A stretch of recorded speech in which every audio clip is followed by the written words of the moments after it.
السلام علیکم ورحمۃ اللہ وبرکاتہ۔ آج کے سبق میں آپ سب کا خیر مقدم استقبال ہے۔ آج کا ہمارا سبق ہے مد کے بارے میں، مد کا بیان۔ آپ سے گزارش ہے کہ آپ اس سبق کو اچھی طریقے پر سمجھ کر پڑھیں، پھر قرآن کریم کو اسی انداز میں پڑھیں۔ اور دوسری گزارش آپ سے یہ کہ اگر ابھی تک آپ نے ہمارے چینل کو سبسکرائب نہیں کیا، آپ ہمارے چینل کو سبسکرائب کریں، اور اگر آپ فیس بک سے یا انسٹاگرام سے ویڈیو دیکھتے ہیں تو آپ ہمارے پیج کو فالو کریں۔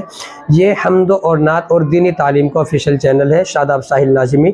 آپ اس کو سبسکرائب کریں، لائک کریں، ہماری ویڈیوز کو آپ شیئر کریں، جس سے دوسروں تک یہ ویڈیوز پہنچے اور قرآن کریم کو پڑھنے کا جو ہم نے سلسلہ شروع کیا ہے صحیح طریقے پر وہ اس کی سمجھ میں آ جائے۔ چلیے سبق شروع کرتے ہیں۔ آج کا ہمارا سبق ہے مد کا بیان۔ آپ کو پہلے دو تین چیزیں سمجھنی ہے۔ مد دو قسم کے ہوتے ہیں، ایک تو مد اصلی ہوتا ہے، مد اصلی تین ہے، الف واو یا، جس کا ہم پہلے بیان پڑھ چکے ہیں۔ ایک مد فرعی ہوتا ہے، اس کی تین قسمیں ہوتی ہے۔ مد کی کیا ہوتی ہے؟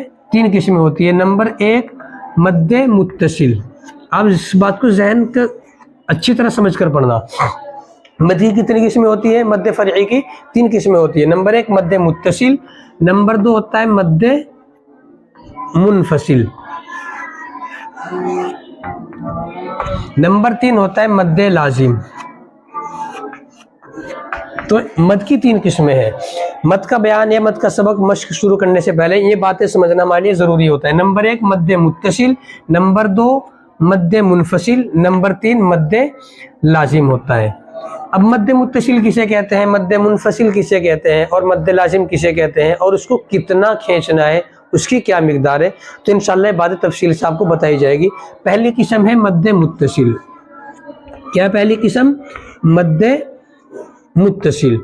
مد متصل کہا جاتا ہے کہ حروف مد کے بعد حمزہ اسی کلمے میں آئے، یعنی اگر کوئی حرف ہے اس کے اوپر مد لگا ہوا ہے اور اس کے بعد حمزہ اسی کلمے کے اندر آ رہا ہے تو اس کو مد متصل کہا جائے گا۔ مد متصل کی جو مقدار ہے وہ 3 الف کے برابر ہے۔ جیسے آپ کو بتا رہا ہوں میں، یہاں پر ہے، اب دیکھیے یہاں پر جیم کے اوپر مد لگا ہوا ہے تو الف کیا ہو گیا؟ حرف مدہ ہو گیا، اس کے اوپر مد لگا ہوا ہے، اس کے بعد حمزہ اسی کلمے کے اندر آ رہا ہے، یعنی یہ پورا ایک لفظ ہے اور حمزہ اسی کلمے کے اندر آ رہا ہے تو اس کو مد متصل کہا جائے گا۔ مد متصل کی جو مقدار ہوتی ہے وہ 3 الف کے برابر ہوتی ہے۔ اب اس کو پڑھا جائے گا، اس کے ہجے کریں گے ہم۔ جیم الف مد زبر جا، حمزہ زبر ا، جا، یہ مد متصل ہے، یعنی حروف مد کے بعد حمزہ اسی کلمے کے اندر آئے اس کو مد متصل کہا جاتا ہے۔ ٹھیک ہے۔ اور دوسرا کیا ہے؟ مد منفصل ہے۔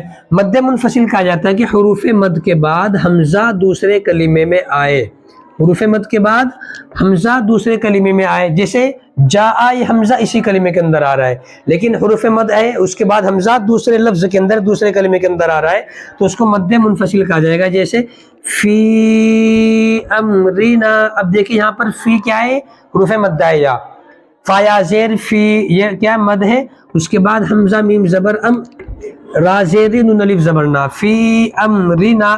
اب فی الگ لفظ ہے، امرنا الگ لفظ ہے، اور یہاں پر مد آ رہا ہے فی کے اوپر، تو فی کے اوپر مد آ رہا ہے تو حروف مد کے بعد حمزہ دوسرے کلمے کے اندر چلا گیا، حمزہ دوسرے کلمے کے اندر آ رہا ہے تو اس کو مد منفصل کہا جائے گا۔ اور اگر حمزہ اسی کلمے کے اندر آئے مد متصل کہا جائے گا، حمزہ دوسرے کلمے میں آئے تو اس کو مد منفصل کہا جاتا ہے۔ مد منفصل کی جو مقدار ہوتی ہے وہ 2 الف کے برابر ہوتی ہے، مد متصل کی مقدار 3 الف کے برابر ہوتی ہے۔ تیسرا مد ہوتا ہے مد لازم۔ مد لازم کہا جاتا ہے کہ حروف مد کے بعد اسی کلمے کے اندر جزم یا تشدید آئے، حروف مد ہے اور اسی کلمے کے اندر کیا آ رہا ہے؟ جزم آ رہا ہے، اسی کلمے کے اندر کیا آ رہا ہے؟ تشدید آ رہی، تو اس کو مد لازم کہا جائے گا۔ کیا کہا جائے گا اس کو؟ مد لازم۔ جیسے یہاں پر دیکھیے آن، اب دیکھیں یہاں پر حمزہ کے اوپر کیا ہے؟ مد ہے، اور اس کے بعد حمزہ اسی کلمے کے اندر آ رہا ہے، حمزہ کیا آ رہا ہے؟ اسی کلمے کے اندر حمزہ آ رہا ہے تو یہاں پر آ جائے گا آن والصافات۔ تو یہ 3 قسمیں مد کی ہیں۔ نمبر ہے مد متصل، مد منفصل، مد لازم۔ مد متصل کہا جائے گا حروف مد کے بعد حمزہ اسی کلمے کے اندر آئے، اس کو ہم 3 الف کے برابر کھینچ کر پڑھتے ہیں۔ جیسے یہاں پر لکھا ہم نے جا، تو اس میں حروف مد کے بعد حمزہ اسی کلمے کے اندر آ رہا ہے۔ ایسے ہی شیعت، شین یا مد زیر شی، حمزہ تا زبر ات، شیعت۔ اب دیکھیں یہاں پر शीन के बाद या मद्दा है, शीन या मद शेर शी हमजा उसी कलमे के अंदर आ रहा है, तो ये क्या होगा, मद्दे मुत्तसिल होगा। इसकी मिकदार कितनी होगी, 3 अलिफ के बराबर। मद्दे मुत्तसिल की मिकदार 3 अलिफ के बराबर होती है। इसको पढ़ेंगे शीअत, ऐसे ही सू, शीन व मद पेश सू, हमजा पेश उ, सू, तो ये मद्दे मुत्तसिल है। हुरूफ मद के बाद हमजा उसी कलमे के अंदर है, जैसे जा, शीअत, सू, मद्दे मुत्तसिल। इसकी मिकदार 3 अलिफ के बराबर, इसको पढ़ेंगे हम। दूसरी मिकदार मद्दे, दूसरी किस्म है मद्दे मुनफसिल। तो मद्दे मुनफसिल कहा जाएगा हुरूफ मद के बाद हमजा दूसरे कलमे के अंदर है, जैसे फी अमरिना। अब फी अलग मद है, अलग हर्फ है, और अमरीना अलग लफ्ज है, दोनों के अलग अलग है, तो हुरूफ मद के बाद हमजा दूसरे कलमे के अंदर आ रहा है। इसकी मिकदार 2 अलिफ के बराबर होती है। ऐसे इसकी एक मिसाल हो रही है, ला इलाहा, लाम अलिफ मद जबर ला, हमजा जेर ई, लाम कड़ा जबर ला, हा जबर हा, ला इलाहा। अब देखो ला अलग लफ्ज है, इलाहा अलग लफ्ज है, तो हुरूफ मद क्या है, लाम अलिफ मद जबर ला हुरूफ मद है, उसके बाद हमजा दूसरे कलमे के अंदर आ रहा है, तो इसको मद्दे मुनफसिल कहा जाएगा। ऐसे ही इन्ना अंज़लना, गुन्ना करेंगे, नून अलिफ मद जबर ना, और यहाँ पर देखिए हमजा दूसरे कलमे के अंदर आ रहा है। यहाँ पर भी देखिए इन्ना अलग लफ्ज है, अंसलना अलग लफ्ज है, तो यहाँ पर मद है नून अलिफ मद जबर ना, इन्ना, हमजा नून जबर अन, तो हुरूफ मद के बाद हमजा दूसरे कलमे के अंदर आ रहा है, तो इसको पढ़ा जाएगा इन्ना अंज़लना। तो ये दूसरी किस्म है मद की, मद्दे मुनफसिल, इसकी मिकदार 2 अलिफ के बराबर होती है। पहली किस्म मद्दे मुत्तसिल, दूसरी किस्म मद्दे मुनफसिल। तीसरी किस्म आती है मद्दे लाजिम। हुरूफ मद के बाद उसी कलमे के अंदर जज़म आए या तशदीद आए, जैसे यहाँ पर हुरूफ मद के बाद उसी कलमे के अंदर क्या आ रहा है, लाम के ऊपर जज़म आ रहा है, तो ये क्या मद्दे लाजिम होगा। दूसरी इसकी मिसाल है, देखिए हाजूका। अब देखिए हुरूफ मद के बाद उसी लफ्ज के अंदर क्या आ रही है, तशदीद आ रही है, तो मद्दे लाजिम में 2 बातें ध्यान रखनी है, हुरूफ मद के बाद जज़म या तशदीद उसी कलमे के अंदर आए, उसी कलमे के अंदर जज़म हो या तशदीद हो हुरूफ मद के बाद, तो वो मद्दे लाजिम होता है। जैसे यहाँ पर हुरूफ मद क्या है, हमजा खड़ा मद जबर आ, आगे लाम साकिन है, इसमें हालिम मद जबर हा, आगे जीम मुशद्दद है, तो यहाँ पर साकिन है, यहाँ पर क्या है, मुशद्दद है। ऐसे ही वस्साफाती, अब यहाँ पर देखिए स्वाद के ऊपर क्या है, मद है, ऊपर खड़ा जबर है, और उसके बाद फा के ऊपर तशदीद आ रही है। इसमें एक बात ध्यान रखनी, मद्द लाजिम में हिज्जे कैसे करते हैं, बहुत सारे लोग इसके अंदर गलती कर जाते हैं, इसके हिज्जे होते नहीं, तो इसलिए मैं इसके हिज्जे करके दिखा रहा हूँ आपको हिज्जे कैसे करने हैं इसके। तो सबसे पहले हम पढ़ेंगे हमजा मद, हमजा ला मद खड़ा जबर आल, पहले हुरूफ मिलाएंगे, उसके बाद हरकत को उल्टा करते चले जाएंगे।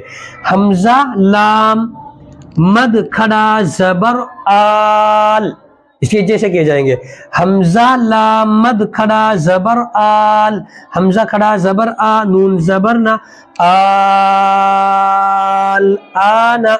आगे हा अलिफ जीम, पहले हा को मिलाएंगे, फिर अलिफ को मिलाएंगे, फिर जीम को मिलाएंगे, उसके बाद पेश मद पढ़ेंगे, हा अलिफ जीम मद जबर हाज, हुरूफ मिलाएंगे ऐसे और हरकत ऐसे मिलाएंगे, मद के बाद हरकत पड़ी जाएगी, हा अलिफ जीम मद जबर हाज, जीम व पेश जू, हाजू काफ जबर का, हाजू का। इसमें ऐसे ही वाव स्वाद जबर वस, स्वाद फा मद खड़ा जबर सौफ, पहले स्वाद को मिलाएंगे फा के साथ में, उसके बाद मद पढ़ेंगे, फिर जबर पढ़ा जाएगा, वाव स्वाद जबर वस, स्वाद फा मद खड़ा जबर सौफ। तो इसको ज़हन नशीन रखना है कि हिज्जे करने में इसकी गलती नहीं करनी है, पहले हरफों को मिलाएंगे, फिर मद को, फिर जो हरकत है उसको, पहले दोनों हरफों को मिलाए, तीनों को मिलाएंगे, फिर जो मद होगा, फिर हरकत को। जैसे हमजा ला मद खड़ा जबर आल, हा अलिफ जी मद जबर हाज, स्वाद फा मद खड़ा जबर सौफ। तो ये मद्दे लाजिम है, इसकी मिकदार 5 अलिफ के बराबर होती है। मद्दे मुत्तसिल 3 अलिफ के बराबर, मद्दे मुनफसिल 2 अलिफ के बराबर, मद्दे लाजिम 5 अलिफ के बराबर इसकी मिकदार होती है। तो ये मद की किस्में हैं। तो मद की 3 किस्में हैं, नंबर 1 मद्दे मुत्तसिल, नंबर 2 मद्दे मुनफसिल, नंबर 3 मद्दे लाजिम। मद्दे मुत्तसिल हुरूफ मद के बाद हमजा उसी कलीमे के अंदर आए, जैसे जाअ, शीअत, शूउ, इसकी मिकदार 3 अलिफ के बराबर है। मद्दे मुनफसिल हुरूफ मद के बाद हमजा दूसरे कलीमे में आए, जैसे फी अमरिना, ला इलाहा, इन्ना अंज़लना, इसकी मिकदार 2 अलिफ के बराबर है। मद्दे लाजिम हुरूफ मद के बाद उसी कलीमे के अंदर जस्म या तशदीद आए, उसको मद्दे लाजिम कहते हैं, जैसे आल आना हुरूफ मद के बाद जस्म आ रहा है, हाजू का हुरूफ मद के बाद तशदीद आ रही है, वस्साफ़ात, इसकी मिकदार 5 अलिफ के बराबर है। उम्मीद है कि आपको मद का पूरा बयान समझ में आ गया होगा कि मद की कितनी किस्में हैं और उनकी क्या अलामतें हैं और उनको कितना खींचकर हमने पढ़ना है। अल्लाह ताला हम सबको कुरान करीम को सही समझकर पढ़ने की तौफीक अता फरमाए। और दोस्तों प्लीज़ आप वीडियो को ज़रूर शेयर किया कीजिए, जिससे कि हर आदमी कुरान करीम को अच्छे तरीके पर पढ़ना सीख जाए। अस्सलामु अलैकुम।